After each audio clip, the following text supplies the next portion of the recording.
सभी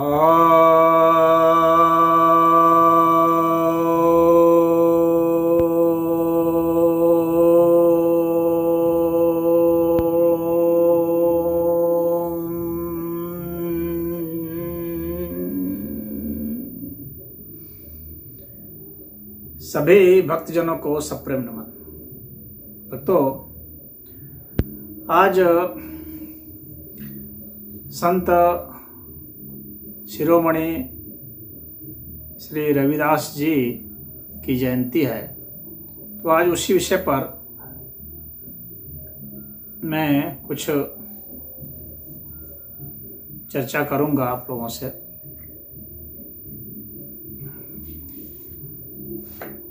यूं तो भारत जो है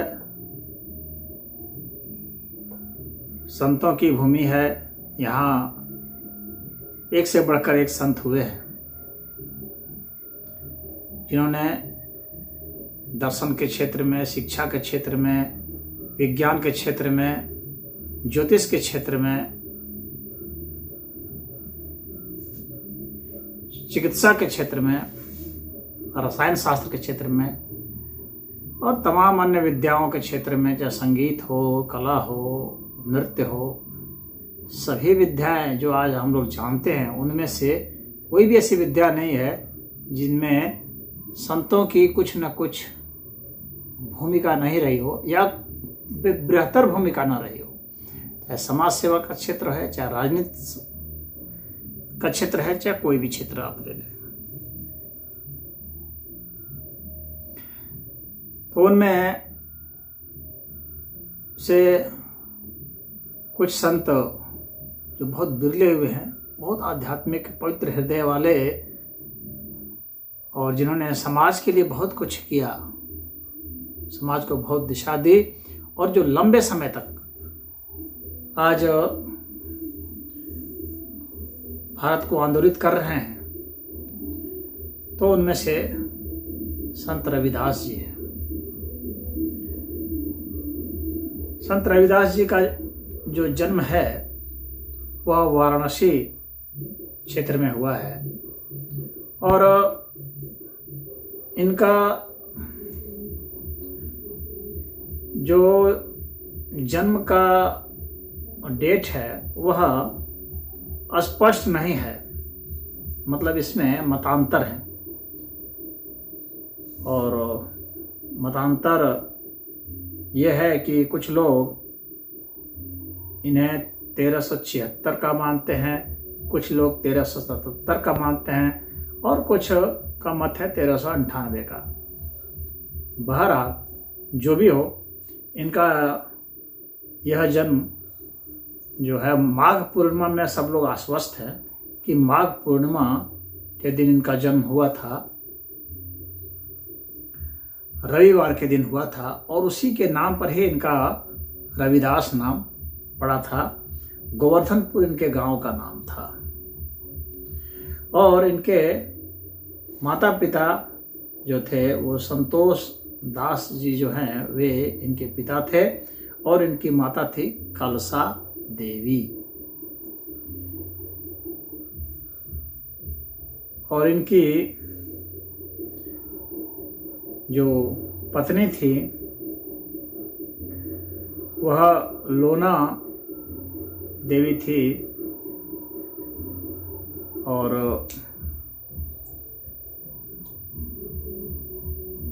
इनके पुत्र जो थे वो विजय नाम था, इनका विजयदास नाम पड़ा था। इनकी पत्नी भी काफी सात्विक विचार की थी। अब इनकी जो कथा आती है,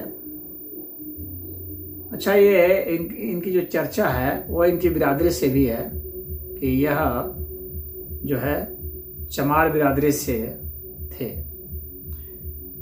या इन्होंने कहा भी है, कवि रविदास खलास चमारा, जो हम सहरी सुमी तू हमारा। यह कहकर इन्होंने स्पष्ट बताया है कि ये किस बिरादरी के थे। अब जो रविदास जी थे ये बचपन से ही अब राम भक्त थे, बहुत तगड़े राम भक्त थे। और इनकी जो धर्म पत्नी थी वे भी राम भक्तिन थी, दोनों ही पहले से ही।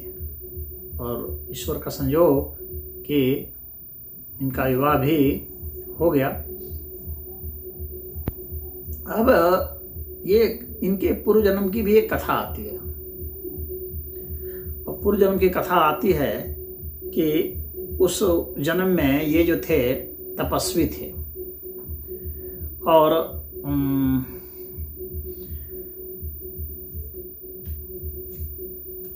इनको तपस्या करते हुए कुछ सिद्धियां भी मिल गई थी, लेकिन फिर भी कहीं ना कहीं कुछ कसर रह गया था। वह ये कि कुछ कथा इस तरह से है कि एक चमार बिरादरी की महिला अपनी माँ के साथ उधर आई। वो देखने में काफी सुंदर थी। अब ये जो तपस्वी महाराज थे इनका उस पर दिल आ गया। ये सोचे कि ओ काश ये मेरी पत्नी होती। तो अब जो है ये तुरंत ही लेकिन नियंत्रित कर लिए अपने को और ये सोचे कि ये तो हमारा जो है एक दोष हो गया। तो हम ऐसा करते हैं कि जो हम अपने चित्त में यह विचार लाए थे कि मेरी पत्नी होती, तो अब मैं चित्त में यह विचार लाता हूं कि काश ये मेरी माँ होती। और उन्होंने चित्त में ऐसा विचार लाया और उससे जो है उनके बीच में यह भावना हुई। और पहले का जो दोष था, पहले का जो काम विवेक था, वह तो उनका शांत हो गया और इनके मन में यह प्रबल भावना होती चली गई कि काश मैं इनका बेटा हो जाऊं। तो वही इनका जन्म जो है इन्हीं के यहाँ हुआ, उन्हीं की गोद से इनका जन्म हुआ। तो अब इनके साथ एक घटना आती है। जैसे रविदास जी काफी लंबी आयु पाए थे। कहा जाता है कि ये 150 बरस से भी कुछ ज्यादा ही जिए थे। लगभग 151 बरस के आसपास इनकी आयु रही। काफी लंबी आयु हो जाती है तो काफी लंबी आयु पाए। तो इनकी जो कई तरह की कथाएं हैं इनके विषय में, तो एक कथा जो सबसे लोकप्रिय कथा इनकी है वह कथा है कि एक ब्राह्मण जो है, जो इन्हें बार बार कहता था, जो गंगा स्नान करने आता था, कहता रविदास चलो गंगा स्नान किया जाए। और वे उस वक्त जो है अपना चमड़े का काम करते थे, जूता सीने का काम करते थे। तो कहे नहीं, ये मन चंगा तो कठौती में गंगा। ये उनका ये पेट डायलॉग था और इस डायलॉग से ही वे मशहूर थे कि मन चंगा तो कठौती में गंगा। तो मन चंगा वाला डायलॉग आज भी चलता है, उसी जमाने में नहीं, आज भी चलता है। तो वे गंगा नहाने पंडित जी जाते थे। तो ऐसी बात नहीं कि रविदास जी नहीं जाते थे, कभी वो भी जाते थे, लेकिन बराबर नहीं जाते थे। और वे अक्सर इसी में कहते थे कि मन चंगा तो कठौती में गंगा। तो एक बार क्या हुआ कि वो जाकर के वहाँ पर कुछ जो पंडित जी जाते थे वो अपना कुछ दान करते थे उसी में। तो रविदास जी ने भी एक उनको कुछ टुकड़ा दे दिया था कि हमारी तरफ से भी गंगा मैया को अर्पित कर दीजिएगा। तो उन्होंने कर दिया। तो वहाँ पर जो है उनको कंगन मिला पंडित जी को, ऐसी कथा है। उसमें कुछ विषयांतर भी है, कुछ लोग कहते हैं वहाँ से मिला, कुछ लोग कहते हैं नहीं, वो जो कठौता था उनके पास जिसमें कि चमड़े का पानी रखते थे वो उसी में मिला।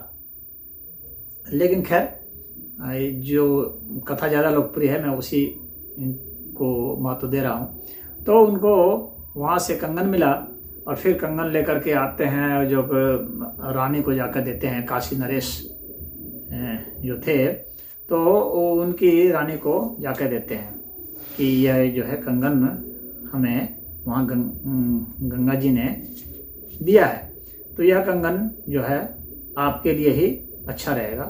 तो वो कंगन उन्होंने लिया, लेकिन उन्होंने कहा कि ये कंगन तो बहुत सुंदर है, बढ़िया है।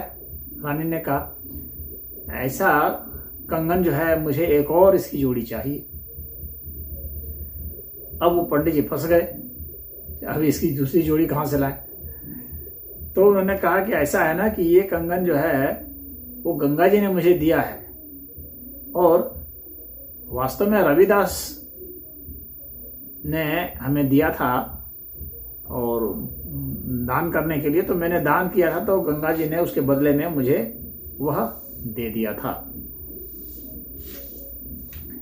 तो जब यह बात सामने हमें आई तो वे लोग कहे कि अच्छा चलते हैं जरा रविदास जी के पास। तो रविदास जी के पास आते हैं और कहते हैं कि ये कंगन जो है हमें एक और चाहिए, इसका जोड़ा।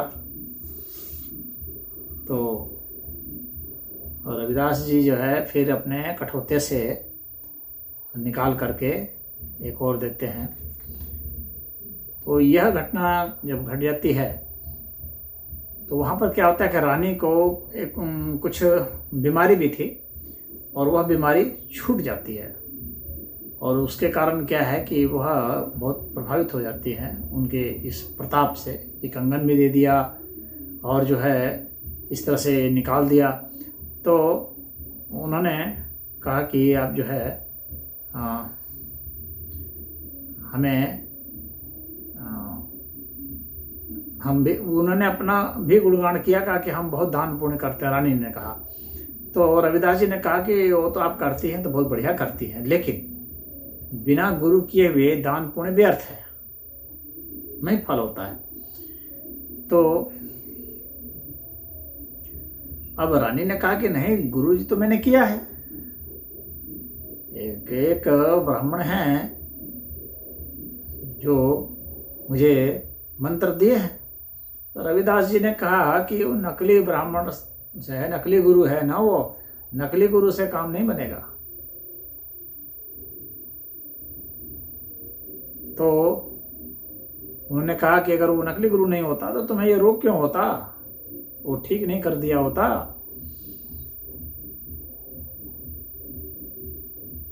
तो उन्होंने कहा कि मुझे तो अपने शिष्या बना लीजिए। तो रविदास जी ने उन्हें दीक्षित कर दिया और उनको शिष्या बना लिया।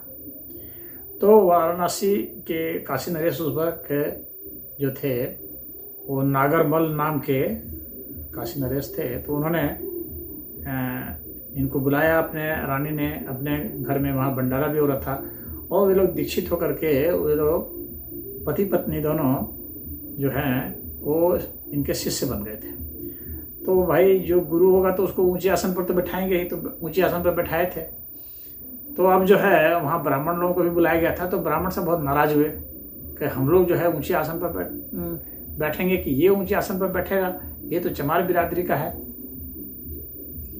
तो राजा साहब ने कहा कि आपको इनकी बिरादरी दिख रही है, आपको इनका संतत तो नहीं दिख रहा आप लोगों को, आप लोग इनसे श्रेष्ठ कैसे हैं, इनसे श्रेष्ठ तो कोई भी नहीं है। तो ब्राह्मणों ने वहाँ शास्त्रार्थ की चुनौती दी, तो रविदास जी ने उनसे शास्त्रार्थ में भी वहाँ जीत हासिल की। तो वे खाना भी नहीं खा रहे थे, बायकॉट कर रहे थे। तो रविदास जी ने कहा कि ठीक है, मैं तो बाहर बैठ जाता हूँ, आप लोग खा लो। तो वे लोग खाने लगे थे, लेकिन उन सभी को लगने लगा ऐसा कि हमारे साथ बैठ कर रविदास खा रहा है लग रहा है। तो उन लोगों ने कहा कि रविदास हम लोग साथ बैठ के खा रहा था, झूठा कर दिया इसने। तो राजा ने कहा कि आप लोग शास्त्रार्थ में इनसे हार चुके हैं, और आप लोगों को यह भी लग रहा है कि सब कोई बैठ के खा रहे हैं आप लोगों के साथ, आप लोग इसको ठीक नहीं कर पा रहे हैं, यानी आप में कुछ भी शक्ति नहीं है। आप लोग कैसे ब्राह्मण हैं, ये पवित्र नहीं कर पा रहे हैं। ब्राह्मण को तो वैसे होने चाहिए ना जो किसी को पवित्र कर दे, वह क्या जो खुद अपवित्र हो जाए, वो कौन सा ब्राह्मण है। अब ब्राह्मण सब बहुत चकरा गए। और उसके बाद क्या हुआ कि काशी नरेश ने कहा कि अब आप लोग जो हैं इनसे शास्त्रार्थ में हार चुके हैं, इनसे चमत्कार में भी हार चुके हैं, आप लोग इनसे ज्ञान में भी हार गए, सब चीज में हार गए। तो अब आप लोगों का काम है कि इनका शिष्य बनिए और इनको पालकी पर बैठाइए और पूरे वाराणसी घुमाइए। तो उन लोगों ने फिर उनका शिष्यत्व स्वीकार किया उन ब्राह्मणों ने, और उनको कंधे पर बिठा करके पूरे बनारस में घुमाए। तो इस तरह से रविदास जी का डंका बजा। रविदास जी जो थे वे रामानंद, जो उस वक्त के बहुत मशहूर संत थे, उनके शिष्य थे। और रामानंद के ही शिष्य कबीरदास जी भी थे, यानी दोनों ये गुरु भाई थे। और कबीरदास जी के कहने पर ही पहले कबीरदास जी ही रामानंद से दीक्षा लिए थे, और कबीरदास जी के ही कहने पर इन्होंने भी रामानंद जी के यहाँ दीक्षा ली थी, उनके शिष्य बने थे। और रामानंदी संप्रदाय बहुत नामी संप्रदाय आज भी चलता है। अब रविदास जी जो थे, कबीरदास और रविदास दोनों महान संत हुए हैं। कबीरदास जी प्रखर आलोचक और काफी विवादास्पद व्यक्ति रहे। उनके शिष्यों की संख्या, कुछ विद्वान बतलाते हैं कि रविदास के शिष्यों की संख्या ज्यादा थी कबीरदास से। कबीरदास जी तो प्रखर विद्वान तो थे, लेकिन उतने भोले भाले नहीं थे, और रविदास जी भोले भाले थे और इनका बहुत मधुर व्यवहार था। तो इसलिए बहुत लोग जो है रविदास के शिष्य ज्यादा बने। जैसे आप जानते होंगे कि मीराबाई जो थी वो भी रविदास की शिष्या थी। राणा सांगा, झाला रानी, राजा भोज, बहुत सारे इनके शिष्य थे, बड़े बड़े थे। राणा रतन सिंह और बहुत सारे थे। बहुत राजे महाराजे जो थे इनके शिष्य हो गए। पूरा राजस्थान का, मध्य प्रदेश का, पंजाब का, इस तरफ का क्षेत्र का बहुत हो गया। तो इनकी चर्चा जो है बहुत दूर दूर तक चल पड़ी। इनके बहुत शिष्य थे। ये चर्चा सिकंदर लोदी जो उस समय बादशाह था, तो उसके यहाँ भी बात गई। और मुस्लिम समाज में इनके विषय में ये बात होने लगी कि यह जो रविदास है इसके बहुत शिष्य हैं, अगर इसको मुसलमान बना दिया जाए तो बहुत काम हो जाएगा, बहुत सारे लोगों को मुसलमान बनाया जा सकेगा। और जो हिंदू राजा जो इनके शिष्य हैं उनको भी चिढ़ाया जा सकेगा कि देखो तुम्हारे गुरु को ही हम लोगों ने मुसलमान बना दिया, तुम लोग भी मुसलमान बन जाओ, इस्लाम कबूल कर लो, तो हम लोग के लिए बहुत सहूलियत हो जाएगी। तो सिकंदर लोदी ने इनको संदेश भेजा कि जो सच्चा दीन है वह इस्लाम है, तो इस्लाम कबूल कर लें। तो रविदास ने कहा कि नहीं, सच्चा दीन तो सनातन ही है, इस्लाम नहीं है सच्चा दीन। और उसे वो आग बबूला हो गया। कहा कि शास्त्रार्थ करो, अगर हार जाओगे तो मुसलमान बनोगे। तो इन्होंने कहा कि मैं हारूंगा ही क्यों, हमारे साथ तो राम है, मैं हारूंगा ही क्यों। तो खैर इनका शास्त्रार्थ तय हुआ। और जो एक मौलाना थे सदना पीर, उनके साथ और भी दूसरे मुसलमान थे, कई ग्रुप था उनका, उनके साथ इनका शास्त्रार्थ कराया गया दिल्ली में।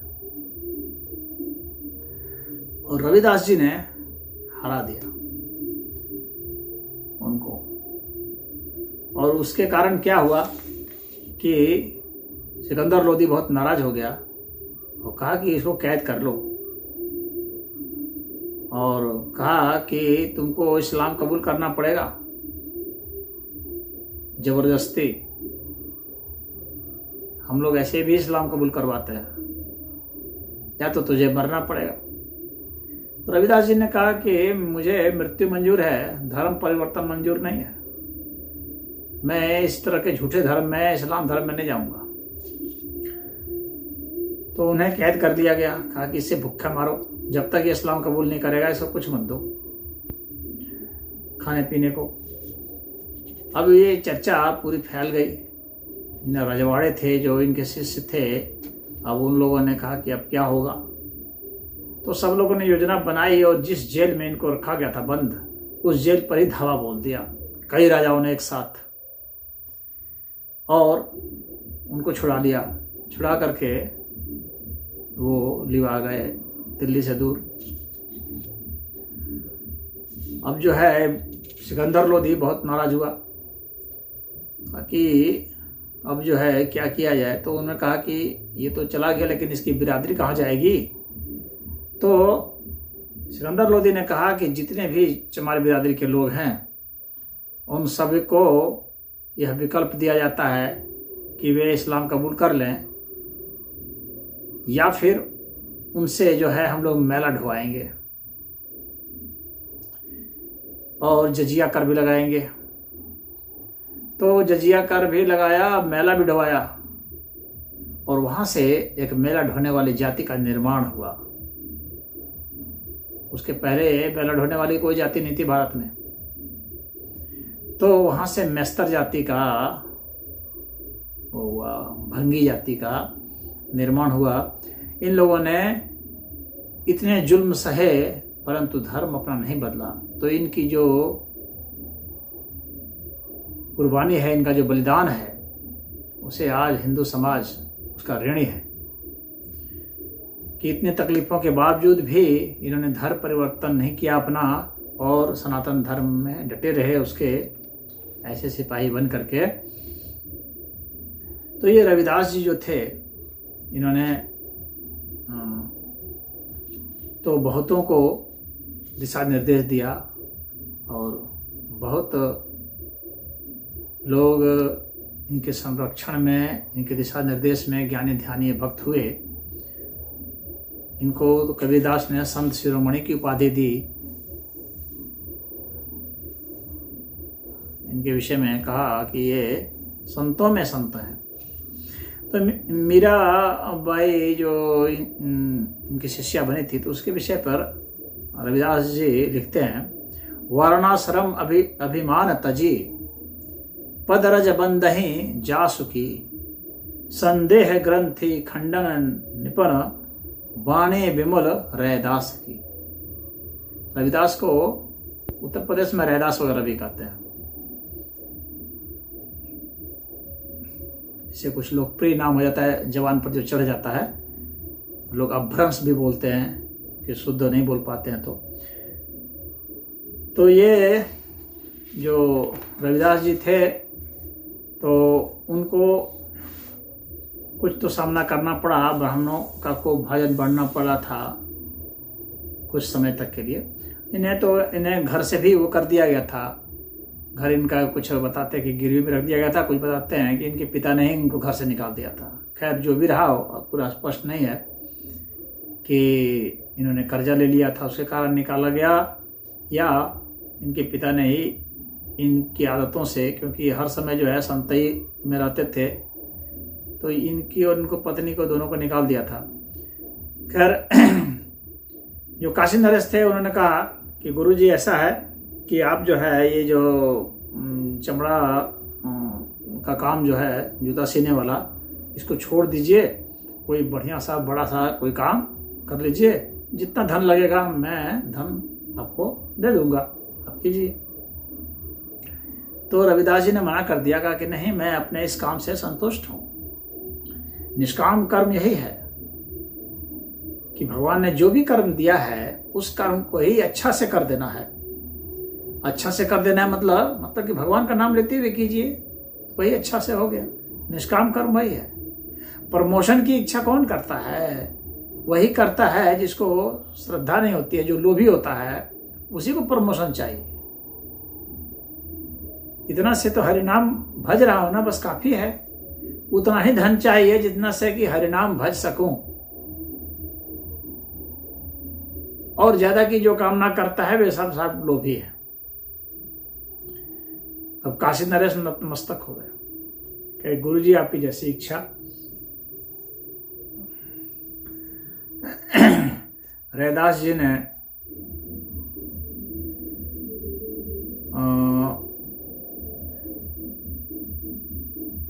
बहुत सारे पद लिखे हैं जिसका बहुत आध्यात्मिक महत्व भी है,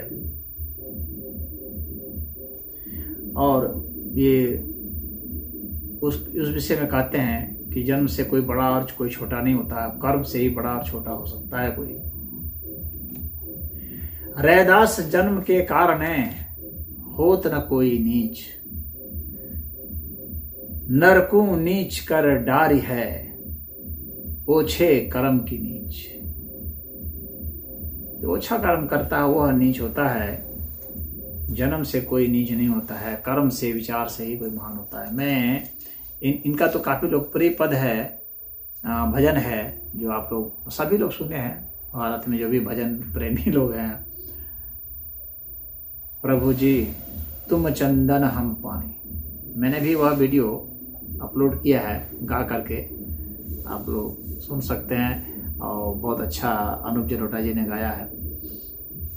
थोड़ा सा मैंने भी प्रयास किया है रविदास जी की स्मृति में। उनके कुछ दोहे हैं, अब बड़ा बढ़िया है, मेरे पास तो बहुत सारा है, लेकिन मैं 2-4 वीडियो कुछ ज़्यादा लंबा ना हो जाए, इसलिए 2-4 मैं आप लोगों को कुछ बता देता हूँ।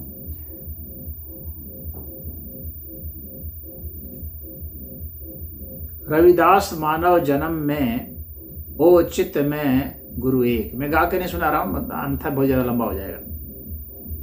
आदि अंत तक सतगुरु राखे सबकी टेक, रे भक्तो राखे सबकी टेक। प्रेम पंथ की पालकी रविदास बैठियो जाए। सांचे गुरु मिलान को आनंद कहाँ है जाए, रे भक्तो आनंद कहाँ है जाए। रविदास मेरे मन लगा सतगुरु प्रेम का तीर। अलख रसायन जब मिले तो हरि हमारी पीर, गुरु ने हरि हमारी पीर। सब में सतगुरु की ज्योत है एक सृजनहार। रविदास वो है सब माही, ब्राह्मण हो या चमार, रे भक्तो ब्राह्मण हो या चमार। जाने की तो जगह नहीं, रहने को नहीं ठौर। रविदास कहे गुरु नाम बिना, कहे और की और, रे भक्तो कहे और की और। जो देखा घिन उपजे नरक कुंड में वास, सतगुरु भक्ति से उपजे प्रगटत जन रविदास, रे भक्तो प्रगटत जन रविदास। एक बूंद से उपजे क्या ब्राह्मण क्या शूद्र, मूर्ख जन जाने नहीं सब में सतगुरु मौजूद, रे भक्तो सब में गुरु मौजूद। तन मन ताको दीजिए जाके विषया नाय, आपा सब ही डार के राखे सतगुरु माय, रे भक्तो राखे सतगुरु माय। ओछे गुरु के पक्ष को तजत न कीजो बार, द्वार न पावे शब्द का भटके बारंबार, रे मानव भटके बारंबार। गुरु मिला तब जानिए मिटे मोह तन ताप, हर्ष शोक व्यापे नहीं तब आवे गुरु भाव, रे मानव तब आवे गुरु भाव। जैसे सीप समुद्र की स्वाति बूंद की आस, यह लक्षण है संत के, सतभाषे रविदास रे भक्तो, सतभाषे रविदास। कोटि कोटि तीर्थ करे, कोटि जाय धाम, जब तक सतगुरु ना मिला तब तक कांचा काम रे भक्तो, तब तक कांचा काम। और यह जो अभी जो पंक्ति पढ़ूंगा ये अध्यात्म की बहुत ऊंचाई है। शून्य महल के भीतरे दिखे दिव्य प्रकाश, अद्भुत महिमा सतगुरु की, गावे जन रविदास रे भक्तो, गावे जन रविदास। नाम आत्मा में रम रहा, जानत है सब कोय, जिनको सतगुरु भेंटिया, बाको मालूम होय रे भक्तो, बाको मालूम होय। जो मरने से जग डरे, मेरे मन आनंद, रविदास महिमा गाय मिले, सतगुरु परमानंद रे भक्तो, सतगुरु परमानंद। हरि ओम।